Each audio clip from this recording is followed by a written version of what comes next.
you very much indeed. It's a terrific meeting. I'm enjoying it very much indeed. So, what are the two things that governments really care about? They care about the health, the well-being, the resilience of us, their populations. And they care about the economy. And of course, the two are interrelated. And if you think about both those topics, then science, engineering, technology, and social science are absolutely intrinsic to each of those. And so my job is to advise government on all aspects of science, engineering, technology, and social science as they apply to all aspects of government policy.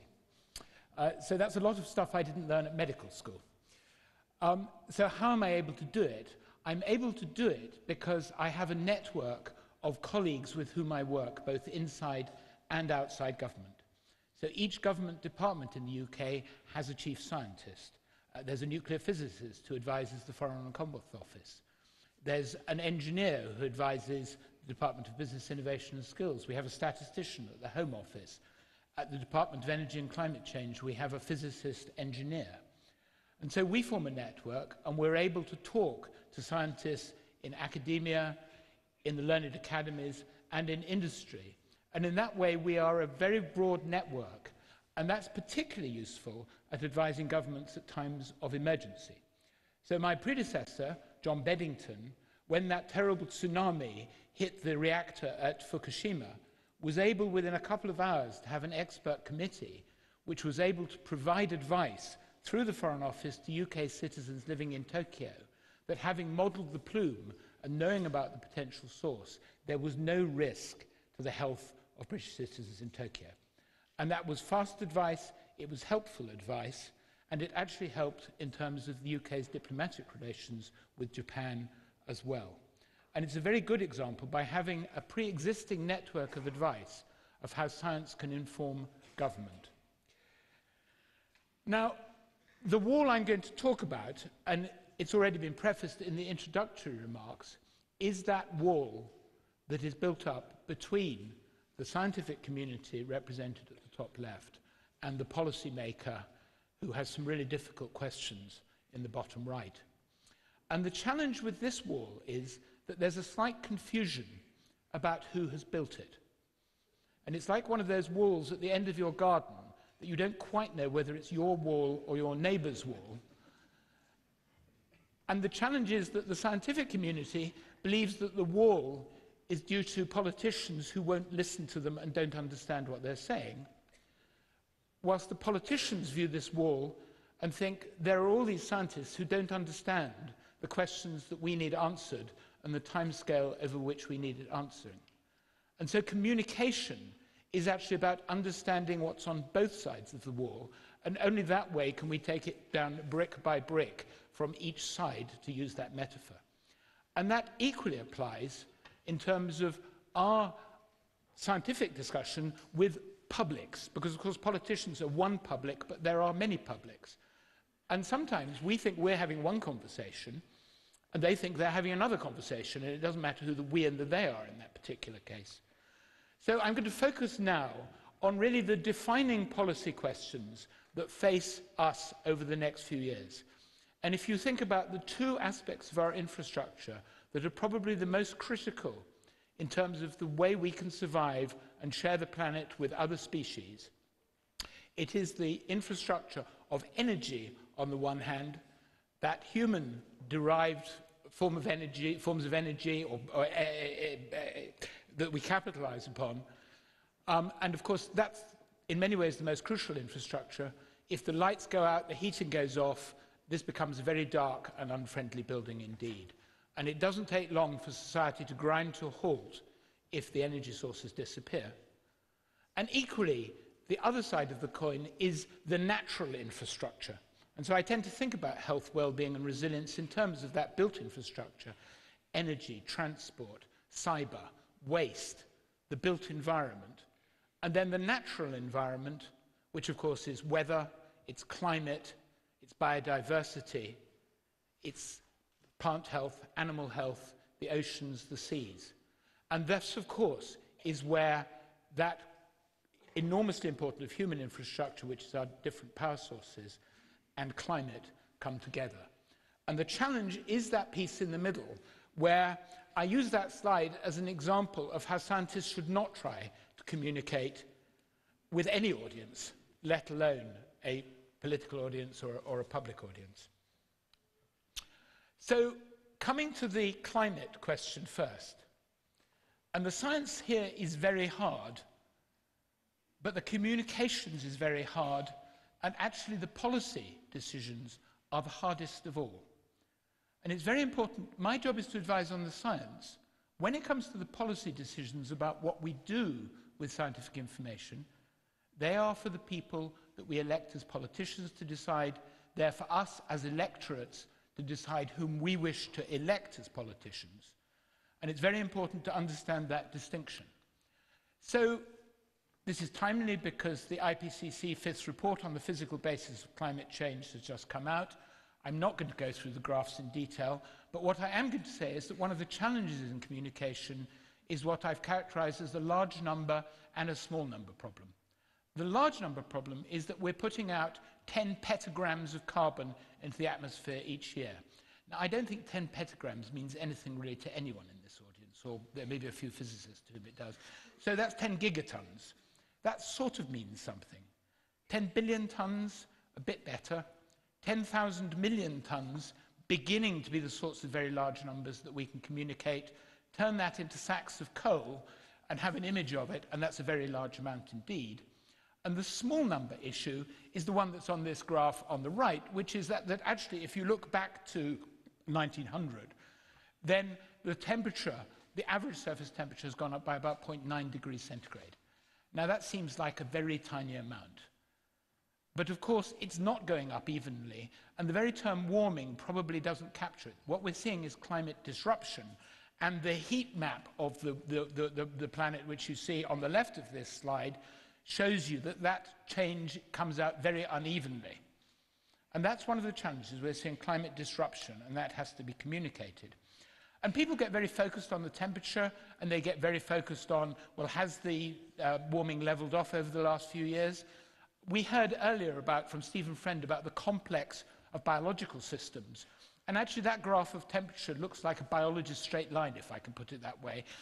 Physicists are used to extremely straight lines, but in climate we're dealing with incredibly complicated systems. And so they do fluctuate, and there are all sorts of interacting factors. But of course it isn't just temperature, because there are a series of correlated changes that we expect to see if there's warming. And so we expect to see glacier volume going down, we expect to see the temperature of air going up, of the sea surface going up. We expect there to be expansion and release of ice into the water, so we expect sea levels to be going up. And there's another small example number, 3 millimeters per year. Doesn't sound like very much, but accumulate that over a period of time and take it with the fact that humans like living near to the coast. And you see the vulnerability, and of course you can see the vulnerability, sadly, today as this huge typhoon sweeps through the Philippines. So all of these measures, and this is a figure taken from the IPCC, if you look at the data for all of them, they're all going in the direction that you would expect, understanding the simple physics of what goes on when things start to warm up. So that takes us to the communications challenge, which is how we do translate this very complex science for policymakers and for the public. And what we mustn't do is overclaim or oversimplify. Life, as we've already heard, is complicated. Climate is complicated. We can measure the present with accuracy. We can measure the past with a pretty great amount of accuracy if you go into ice cores and sources of continuous measurements over a period of time. It's much harder to look into the future. It's always much easier to predict the past than the future. And one of the challenges I think we've had with climate is that people who don't like to consider the different policy implications somehow believe that if they deny the science, then that makes it possible to duck the policy decisions. That isn't the right answer. What we have to do is start by accepting that the science here is very rigorous. And the great thing about the IPCC process, the Intergovernmental Panel on Climate Change process, is its rigor. One of the things that I do understand from the world of medicine, that we talk about evidence-based medicine, and that's based on a great deal of meta-analysis. We look at all the scientific evidence, we put it together. In the UK, indeed internationally, there are these things called Cochrane reviews, which look at the evidence in a very rigorous way and provide the best consensus on what it shows. And the IPCC report is the most extraordinary part of the meta-analysis that I think there's ever really been. 259 lead authors, 39 countries. This is a really rigorous process. They've looked at thousands of papers, each one of those peer-reviewed. So we have to take this report seriously. And so what we have to do is face the policy consequences. And we essentially have a choice of three things that we can do. We can mitigate climate change by reducing our carbon emissions. We can adapt to it, and that's the Thames Barrier that you see, or we can suffer. And it's up to us to optimize that ratio. Scientists don't have a unique role in those policy decisions. It's for all of us. And I'll come back to the issue, which is what we think for our grandchildren and for their grandchildren. And so coming to this question about understanding the lenses through which other people look at the issue, then this is a survey that was conducted fairly recently of the public in the United Kingdom, asking them about energy and about climate change. And you can see that, and here's a fly eye, very appropriate in light of Jules Hoffman's talk before, which has lots and lots of lenses, that about 3/4 of people are very or fairly concerned about climate change, and they believe that the UK should reduce its dependence on fossil fuel. That's a pretty good majority. Equally, 83% of respondents were fairly or very concerned that in the next 10 to 20 years, electricity will become unaffordable for them.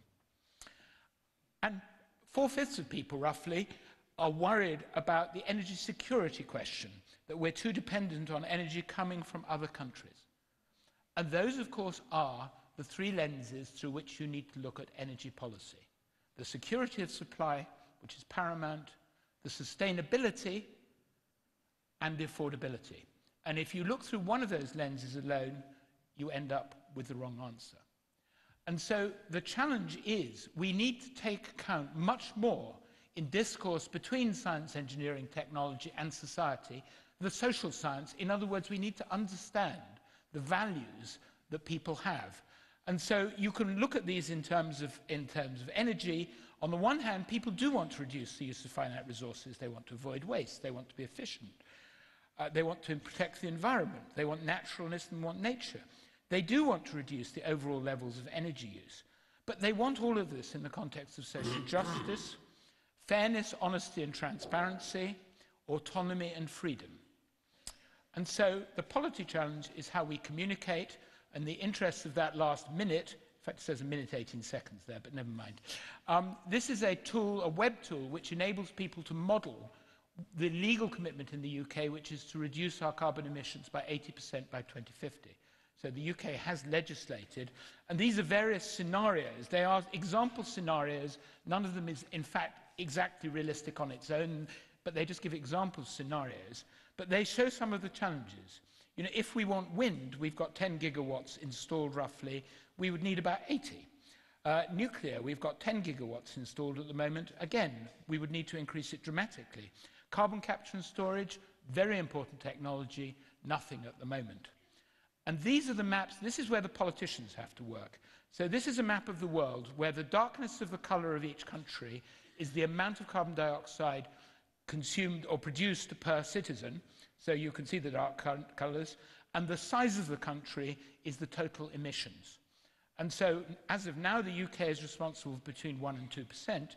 If you go back to the Industrial Revolution, because actually half of carbon dioxide stays in the atmosphere for hundreds, if not thousands of years, then the map of the world looks very different. And you can see that whilst this was prepared initially for a UK audience, you can see the size of Europe. And so we need innovation. And finish. What we need is some grand challenges. This is where the scientific community has got to work globally, extraordinarily hard to develop the technologies that we're going to need if low-carbon energy is to become competitive economically with existing sources of fossil fuel. And here is something to cool me. So, The challenge for us, and this is my last slide, is that whilst we can't predict the future, we know that the world when our grandchildren are old is going to be very different. We care about our grandchildren, but do we care about our grandchildren's grandchildren? Thank you for your attention.